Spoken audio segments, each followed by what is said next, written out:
Welcome back. With cooler weather settling in, Watertown police officers last week put out warnings to residents not to leave their cars warming up unoccupied in their driveways because those cars would be easy targets for thieves who they say are actively looking for those kinds of opportunities. Perhaps more proof that these quality of life crimes are continuing across Connecticut. To talk about what should be done about them legislatively, joining us this morning is Representative Craig Fishbein. Representative Fishbein, thank you for being with us. A Republican out of Cheshire and Wallingford. Tell me a little bit about what you think needs to be done. We've talked to you before on this very topic, and a lot of it is juvenile justice. Is that where a lot of your focus is? Yes, Eric. Thank you for having me here today. I think a lot of changes have to be made. And, certainly the Republicans have been out front and asking for those changes. Many years ago, our state said, let's take domestic violence seriously. And we had overnight arraignments when somebody was arrested for domestic violence crime.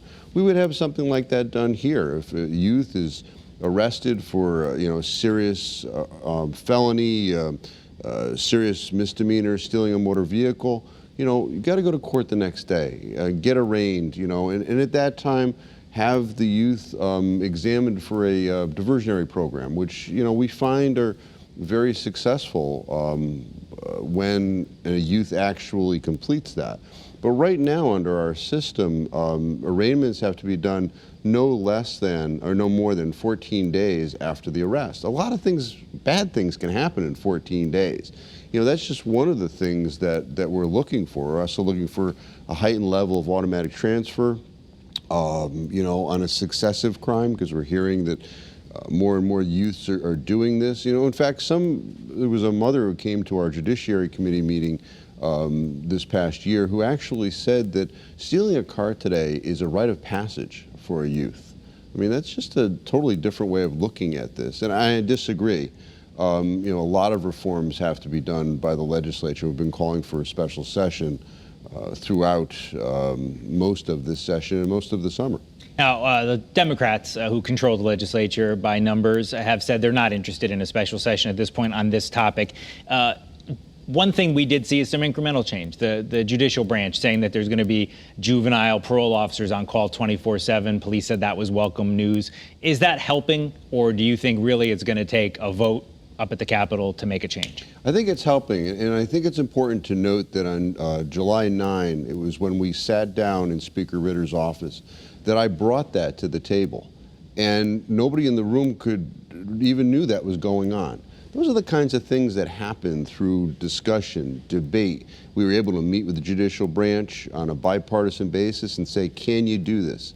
And then they said that made sense also, and they did it. So I have spoken to police officers who have been able to utilize that system. It makes it more open. They actually get access to the record, which totally makes sense. Somebody should have thought of that when they put that procedure in place originally. A lot of the juvenile system is designed just for that. It's designed for rehabilitation. It's not to be part of the adult system. And that's an important distinction, that it's had success since that program was expanded. But of course, we still see these quality of life crimes that are occurring right now. So do you think the whole system needs to be overhauled, or is it more incremental changes? I think the whole system has to be looked at, top to bottom. One of the areas is the diversionary programs. I learned through the discussions that we had that apparently we have more diversionary programs in Connecticut than any other state in the country. Well, we should be looking at those. What do they do? What is the efficacy rate? Is there recidivism when somebody goes through this program? And perhaps make them a little better. That's one place to start. And other places, the juvenile justice system, all told. Democrats have said, but violent crime is down. And so there's a much ado about some of these high-profile incidents, but overall violent crime is down. What's your reaction to that? Well, the characteristic violent crime is down has absolutely nothing to do with theft of motor vehicles. It's the classification. So, violent crimes is homicide, manslaughter, rape, those kinds of violent crimes.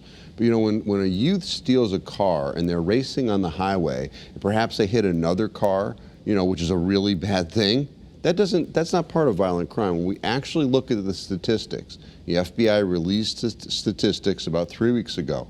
There is a trajectory in Connecticut that is off the charts, higher than any other state in the country. And if we look at the arrests of juveniles over the last 10 years for stealing motor vehicles, it is up 15%. Somebody has to do something here. Well, I know your constituents have asked about it. You've had some forums about this recently. I know you're looking to do more at the Capitol. We're all out of time for this morning, but we'll stay in touch with you and continue to cover this. So, Representative Craig Fishbein, thank you for being with us this morning. Thank you.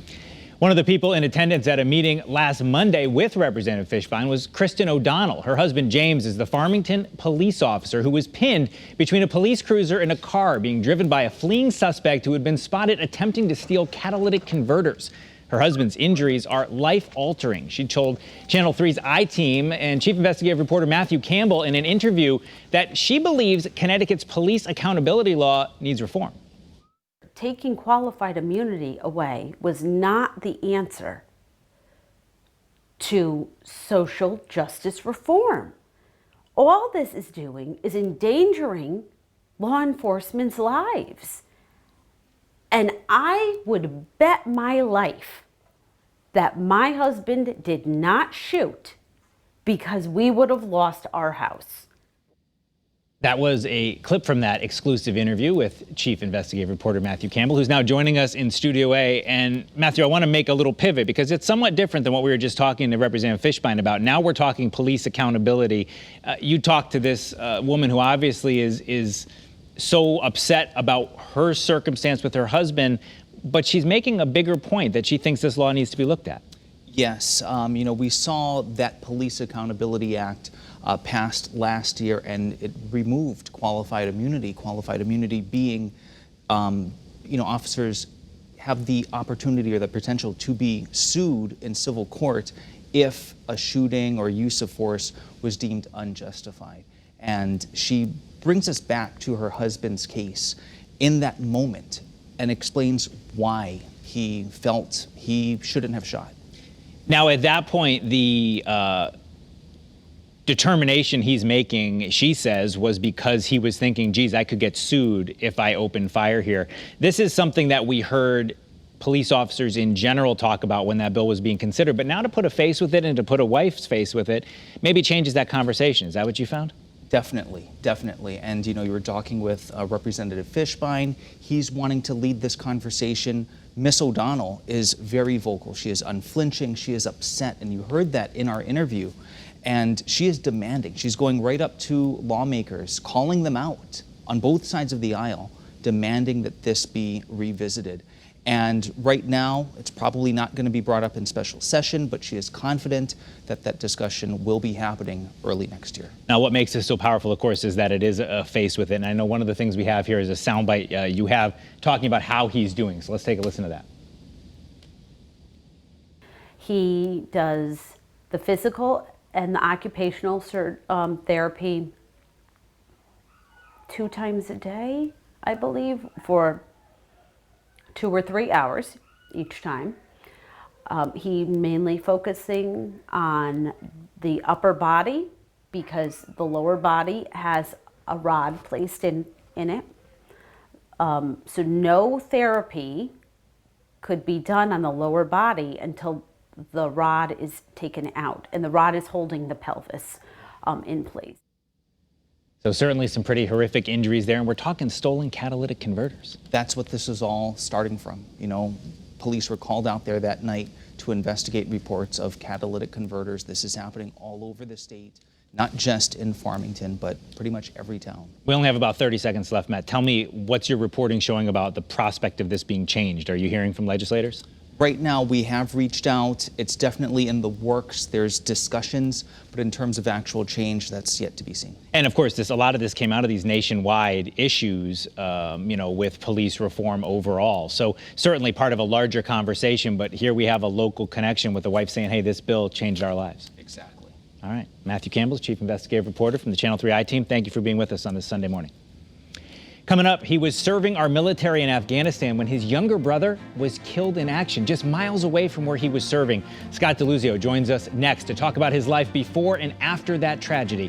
Stay with us. We'll be right back on CT 21.